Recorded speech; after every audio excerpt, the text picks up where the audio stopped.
2004년 2월 13일 밤 부산 충무동의 한 골목에서 벌어진 충격적인 사건. 생계를 위해 묵묵히 일하던 한 여성이 잔혹하게 목숨을 잃었습니다.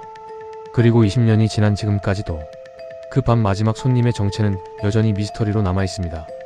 부산 중구 충무동 번화가에서 조금 떨어진 이곳에서 한 여성이 6년째 작은 가게를 운영하고 있었습니다. 가족의 생계를 책임지며 하루도 빠짐없이 가게 문을 열던 그녀. 평범한 일상이 영원히 계속될 것이라 믿었던 2004년 2월 13일 그날 밤 9시경 평소와 다름없이 친구와 전화통화를 마친 그녀는 마지막 손님을 맞이했습니다. 하지만 그것이 영원한 이별이 될 줄은 몰랐습니다.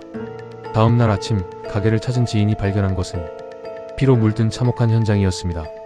불이 켜진 채로 어지럽혀진 가게 안 사방에 흩어진 혈흔, 그리고 잔혹하게 살해당한 피해자의 모습. 더욱 충격적인 것은 피해자의 상태였습니다. 하의가 벗겨진 채 발견되었고 얼굴과 목에는 잔인한 폭행의 흔적이 고스란히 남아있었습니다. 하지만 이 사건에는 기이한 점들이 있었습니다. 첫 번째, 피해자의 속옷이 완전히 사라져 있었습니다. 두 번째, 시신에는 가학적인 행위의 흔적이 있었지만 성폭행은 이루어지지 않았습니다. 세 번째, 마치 누군가에게 공포를 심어주려는 듯한 범행 수법. 이것은 단순한 우발적 범죄가 아니었습니다. 계획적이고 치밀한, 그리고 소름 끼치도록 잔인한 범행이었습니다. 하지만 범인은 완벽한 증거 인멸을 해냈습니다. 지문도 DNA도 그 어떤 명확한 단서도 남기지 않았습니다. 마치 프로파일러라도 된 듯이 말이죠. 경찰은 막막했습니다. 이토록 잔혹한 범행을 저지른 범인이 흔적도 없이 사라져버린 것입니다. 그렇다면 이 범인은 과연 누구였을까요? 그리고 왜 이런 끔찍한 일을 저질렀던 걸까요? 그런데 놀라운 일이 벌어졌습니다.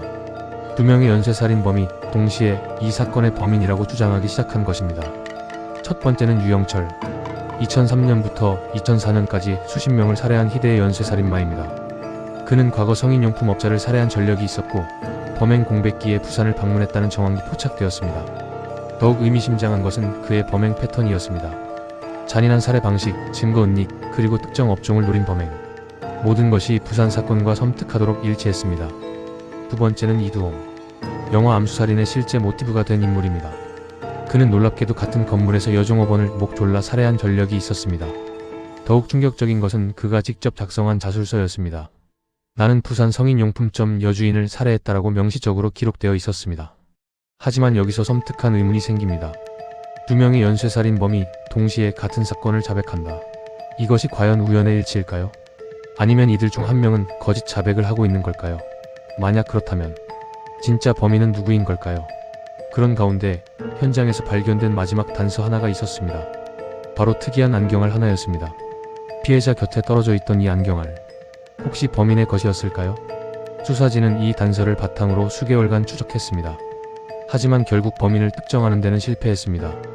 시간이 흐르며 언론의 관심도 시들어갔고 사건은 서서히 미제 사건으로 분류되어 갔습니다. 하지만 진실은 영원히 묻힐 수 있을까요? 한 여성의 억울한 죽음, 그리고 여전히 정체를 드러내지 않은 진짜 범인.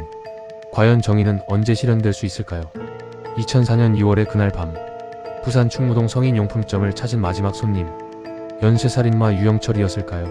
아니면 이두홍이었을까요? 혹시 우리가 아직 모르는 또 다른 악마가 있었던 건 아닐까요? 20년이 지난 지금 그 범인은 어디서 무엇을 하며 살아가고 있을까요? 어쩌면 우리 곁에서 평범한 일상을 가장한 채 숨어 있을지도 모릅니다. 진실은 반드시 밝혀집니다. 정의는 결코 사라지지 않습니다. 여러분은 어떻게 생각하시나요? 댓글로 여러분의 추리를 들려주세요. 그리고 이런 미해결 사건들에 대한 더 많은 이야기가 궁금하시다면 구독과 좋아요 부탁드립니다. 범인이 꼭 잡히길 바라며 지금까지 시니어타임즈였습니다.